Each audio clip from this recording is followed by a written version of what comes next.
doses that have been shipped to providers. 1,358,678 of those doses have already been administered to Texans. 177,193 of those are second doses. Percentage-wise, Texas has administered 81% of first doses, 67% of second doses. Overall, 78% of all doses allocated to the state have already been administered.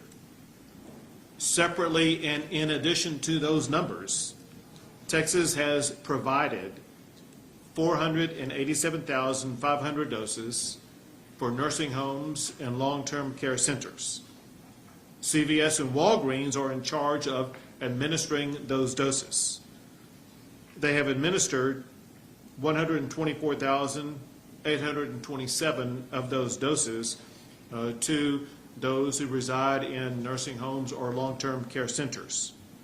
We as a state continue to insist that Walgreens and CVS pick up their pace because while Texas is now administering 78% of vaccines, Walgreens and CVS are only at 26% of their vaccine administrations. Now, one way that Texas has been able to tremendously accelerate vaccinations is by opening up these large-scale hub vaccine centers like what Houston Methodist has been able to accomplish. What this does is that it allows communities to have several locations capable of vaccinating thousands of people at each of those locations. Last week in Texas, we had 28 large-scale hub vaccine centers like what they have at Houston Methodist. We increased that number dramatically since last week. This week, we now have 78 large-scale hub vaccination centers. Altogether, there will be, this week, 260 providers in 122 counties getting allocations this week. Plus, there will be providers in other counties still vaccinating with shipments that they had previously received. Residents of all 254 counties in Texas have been vaccinated. Importantly, localized here, Harris County has administered far more vaccines than any other county in Texas. The number I have, I think this is as of yesterday, Harris County had administered 259,848 vaccines. To give you a comparison, Harris County has administered almost double the amount of vaccines by the second closest county, which would be Dallas County. The number one vaccine administrator provider in Texas is Houston Methodist, which is a key reason why we wanted to be here today to say thank you for your leadership in being the example for how swiftly this can be done in being a model for other providers across the entire state of Texas. As Dr. Boone knows, as everyone knows, because of our scaled up capabilities of quickly providing these vaccinations, there's only one limitation that we have at this moment in time, and that is an inadequate supply of vaccinations. And that supply of vaccinations comes only from the federal government. Now, we do get new supplies each and every week. I want to give you the numbers for this week. This week, we are slated to receive our largest supply of vaccines to date. We are receiving this week 333,650 first doses, 509,400 second doses, for a total of more than 843,000 doses this week.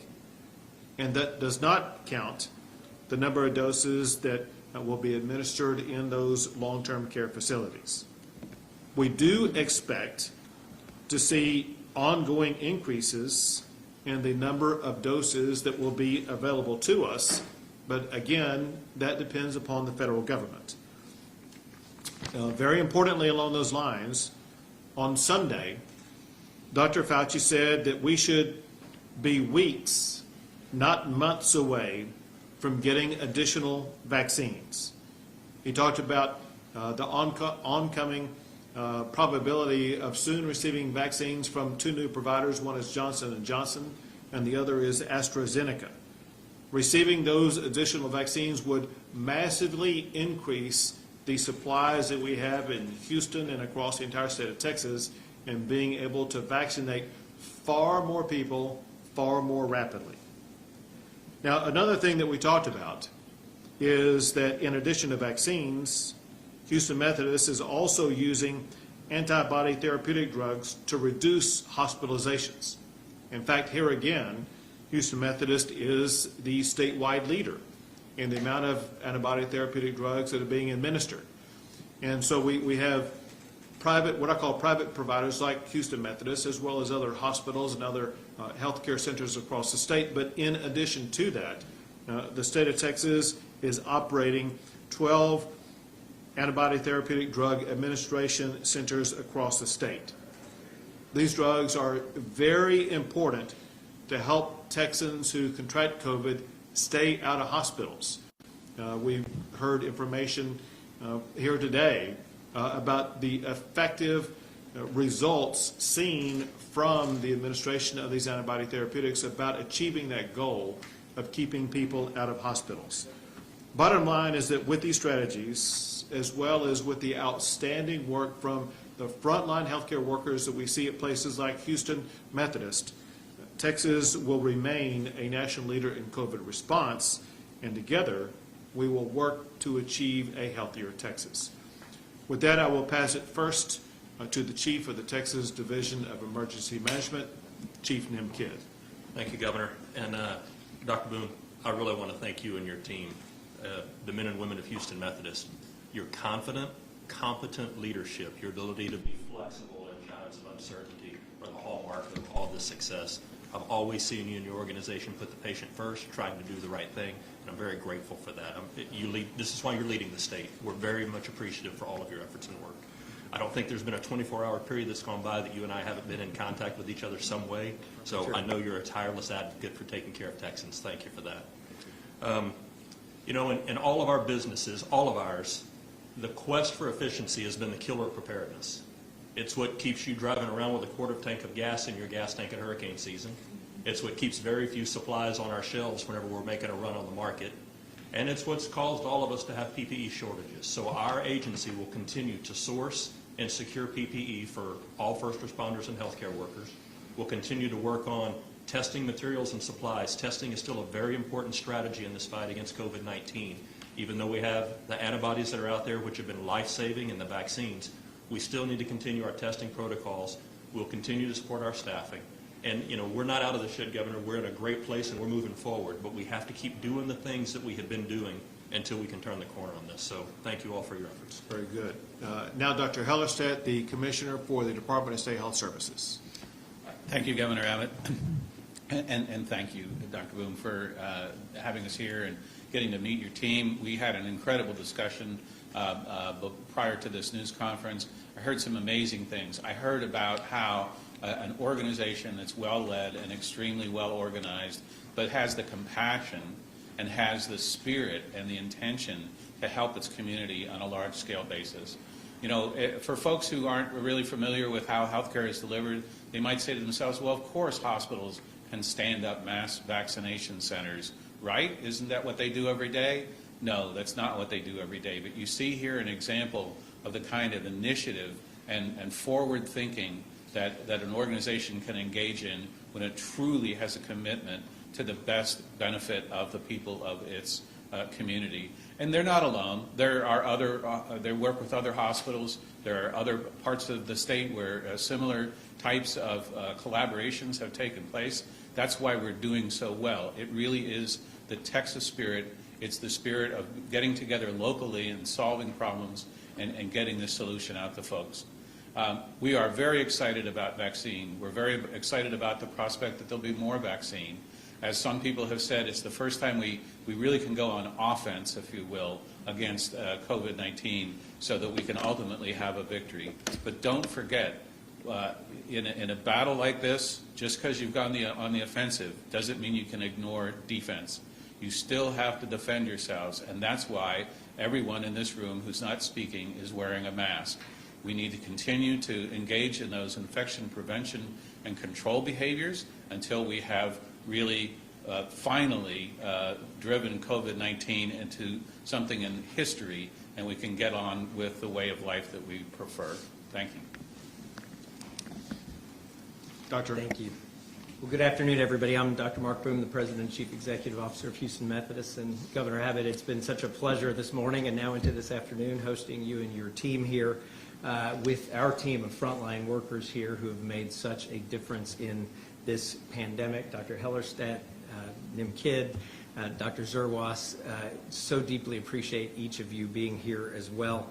You know, it hasn't been the circumstance I would have wanted, but I've gotten to know the governor and his team pretty well this year, and let me tell you, they've been great to work with. And Governor, I'd like to thank you for your response throughout, whether it was early on getting us PPE, helping us with staffing through the first surge, and now, of course, all the hard work on convalescent plasma and on vaccines. Really deeply appreciate it. In that time, I've been so impressed with your commitment and, you know, what you talked about, really making sure we make things happen as a state and moving things forward. Got to tell you, you have a great team. Nim joked about it, but I mean, I literally email, text, phone call all of these individuals, among others. Imelda Garcia has been great as well on a routine basis, and they are so responsive day and night, always with that can-do attitude of how do we help the citizens of Texas and make healthcare better. You've also been instrumental in working on monoclonal antibodies. I'm very proud to announce today we will hit our 2,000th infusion of a monoclonal antibody to patients here across Texas, and we are convinced those are making a real difference in keeping people out of the hospital.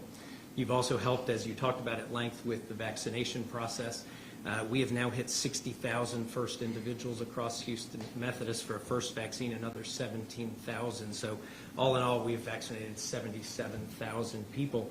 And I can speak with my colleagues across the Texas Medical Center and say we're now up to about 141,000 patients together that have received at least one dose of vaccine. Great collaboration among the city, the county, the TMC hospitals in doing all of that. Just at Houston Methodist, we have vaccinated people from 712 zip codes across the state. So we're making a real difference across the state. As you said, the rate-limiting factor, as I work with the city, the county, other hospitals, is supply. When the supply is here, I am confident, working with all of them, working with our pharmacy colleagues, that we will move things forward greatly. None of this would be possible without your strong leadership. And I have to say, I chair a couple meetings with CEOs across the country, and they're envious of the crisp decision-making, the responsiveness, the flexibility, the focus on execution that's been the hallmark of working with your team. And it's little wonder, I think, that we lead the country as a state. So thank you again, Governor Abbott. And then I want to just wrap up and, you know, acknowledge that hospitals really across our state, they've put in one heck of a year, almost a year now, and this wouldn't be possible without the brave men and women, heroic people really across Houston Methodist, across all the Texas Medical Center hospitals, and across hundreds and thousands of people across our state. They're dealing with the highest surges we've seen. They're dealing with convalescent plasma, with vaccination drives, et cetera, and they're answering their calling to healthcare, and we're so proud of each and every one of them for what they do. And then finally, I'd like to just remind everybody, and we heard some of this already, we all need to continue to focus on what we know works while we wait for vaccines to kick in. So we need to be wearing a mask. We need to physically distance. We need to avoid social situations where we let our guard down. And very importantly, everyone needs to run towards this vaccine and get this vaccine when it is their turn. Our physicians, our scientists, others have studied this at length. These vaccines are safe, they are effective, and we stand behind them and will continue to drive that. So thank you, Governor, and thank you to your team. Thank you, Doctor. Also, I do want to recognize that we are joined today by State Senator Boris Miles. We are not only in his district, but also Senator Miles is a very important senator in the state legislature as it concerns healthcare-based issues, and he will be working with us as we continue to address these issues in the coming session. With that, we'll be happy to take a few questions. Yes, Governor, can you talk to Governor, us? go ahead. Governor, can you talk to us about why we are in the largest county in the state, fourth largest city in the country? The mayor and the judge are not here today. They spoke publicly about how they have really put forth a portion of the mass distribution of vaccines, so they would like a chance to talk to you and try to get those vaccines distributed properly. They also point out that last week when we visited a different county, Tarrant County, that the mayor and judges and those communities were included. Yeah, for the rollout that we had the last week, the purpose of that rollout was to show the public what one of those centers looks like. The purpose today is different. The purpose today is to recognize not one of the leaders, but the leader in the state of Texas with regard to vaccines, with regard to antibody therapeutic drugs, and to use them as the example to talk to others. We spend multiple days every single week talking to the local officials, whether it be the local public health officials or the local officials themselves. Maybe not a day goes by. If it does, it's only one day that goes by without either Chief Kidd or somebody who works for Chief Kidd or Dr. Hellerstedt or somebody who works for Dr. Hellerstedt in constant communication with those local officials, and that process will continue. But today is a day that we celebrate and highlight the role that Houston Methodist has played, and we urge others to copy the example that Houston Methodist has set. Governor Abbott, Don Dodd from the Examiner of Beaumont, Texas. We've met a number of times when you were down with our various disasters. And on December 3rd, you appointed Mayor Becky Ames as, you commissioned her on the disaster task force affecting elderly and disabled persons. And she has set up our Civic Center, which is capable of vaccinating over 1,000 people every day. They're sitting there today empty, and they've only received 100 doses at the Beaumont Health Department. Would you commit today, sir, to looking into that and seeing what you can do to get, we have a facility, we have the people. As a matter of fact, the financing has already been provided by the state. I believe they received a $67,000 grant to administer vaccines, but we've only had 100. Sure. Would you commit to that for us, sir? Well, I think if you wait momentarily, you're going to get an update. So, Nim Kidd, the Division of Emergency Management, and actually a little misleading in the question. While that facility may have only received 100, Jefferson County's had over 14,000 doses pushed there over the 5.5 to now 6 week period. We will continue to work with the hub providers, and Mayor Ames is a great supporter and great leader in this focus. We will commit to continuing to push the appropriate per capita amounts of vaccine across the state that we received. And as you've heard the governor say, those don't come to the state. I think that's a little bit of a misconception. They're not shipped to Texas and then we redistribute them out. Those go straight from the manufacturer to those facilities that, one, have the capability to receive and accept the vaccine, and then two, the ability to administer it like we've been talking about. So once that center is up and running, we hope that those other agencies in the area will work together, because we see mass vaccination centers as the most efficient way to deliver. We'll continue to work with Mayor Ames and her team in order to use the most resources that they have. 2 more questions. Governor, Phil Archer, Channel 2. Are there any plans to make distribution more equitable, regardless of Houston Methodist success with distributing the vaccine? We're getting calls every day from people who are eligible but can't find it.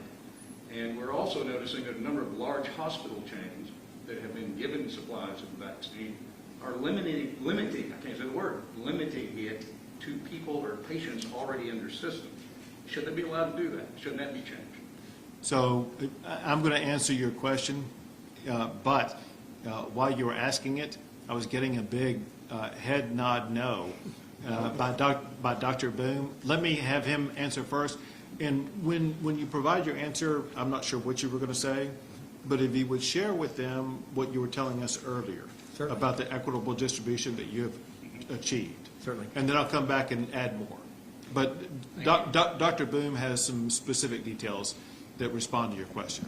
Yeah, those equity issues are critically important to us. I mean, as a hospital system, we face social determinants of health and the barriers they provide to good health care every single day. So we've been very intentional about how we cover the population very equitably. So let me walk through how things have happened over the last month. First, we were given the authority to vaccinate 1A individuals, so that was all of our individuals internally working with our physician offices, their staff, and very quickly vaccinated probably 13,000 plus 1A individuals outside of Houston Methodist. So those are fire departments, ambulance, home health agencies, physician office staff, et cetera, throughout our community.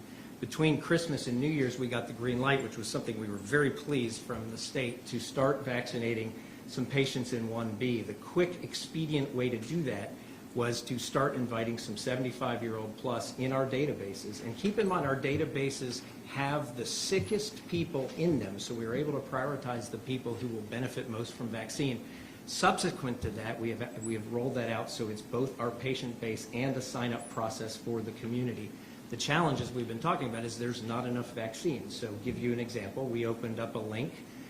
In about 8 hours, we had 20,000 requests to be vaccinated, in addition to other databases and other sources we have. And that obviously is way more supply than we're getting right now. What we did very intentionally is we are looking zip code by zip code. We work with the UT School of Public Health. We've identified zip codes that are more socially vulnerable with lower socioeconomic status, high levels that are below the federal poverty line, zip codes that are high affected by COVID, and look at some of those areas and essentially almost double invite into those areas to try to drive vaccine uptake in those hard-hit areas as quickly as we possibly can. We've also worked with federally qualified health centers, Vecino, El Centro de Corazon, Legacy, Hope Clinic, and many others in the future. I know our colleagues across the Texas Medical Center are doing the same. The fundamental issue right now, as we've all talked about, is there's not yet enough vaccine to get to every 75-year-old or every 65-year-old, so we're working very hard to do that as equitably as we possibly can. As I mentioned a little earlier, we've covered 712 zip codes that have had a person receiving vaccines, so this is a very wide and far distribution that we're doing. No, And go ahead. I'm sorry. I was just going to add, in your question, you mentioned hospitals. The fact of the matter is, in many, maybe most locations across the state of Texas, is the local public health authority that's leading these mass vaccination sites, making sure that it is done in as equitable fashion as possible, but working to achieve the goal that was set out by General Perna when he, a week before we received the vaccines, set out the standard that we were expected to achieve. And that is one thing, and that is to save lives. And that's exactly why we identified the population base that we have identified to be the first to receive the vaccines, because if you just look at the math of it, the people who are most likely to lose their lives because of COVID are either those who are age 65 and older, or those under the age of 65 who have other chronic health care conditions that would make them susceptible to losing their life because of COVID.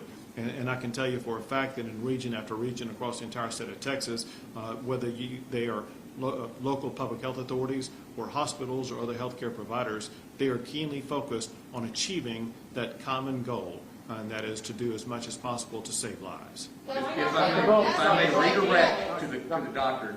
Dr. Boone, Doctor. Dr. Boone, Houston Methodist has a footprint internationally, and your database also has patients who have visited your facility from other countries. What measures are in place, or are there any measures, to prevent anyone who is in your database, who is from another country, to not receive a vaccination, or have you invited people from other countries, neighboring nations, and have they received a vaccine?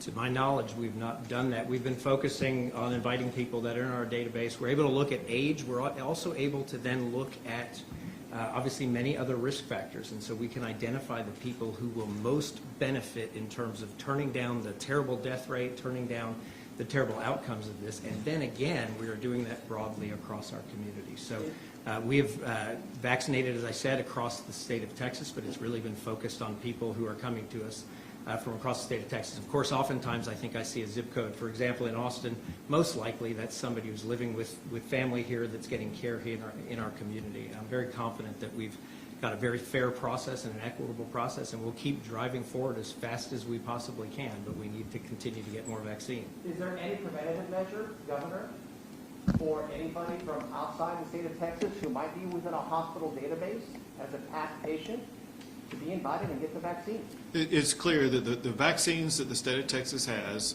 are the providers in the state of Texas. Those vaccines are intended for Texans, and the expectation is to accomplish that goal. That's it. Thanks, guys. I No more questions. Thank I would you. like to follow up. Any more questions?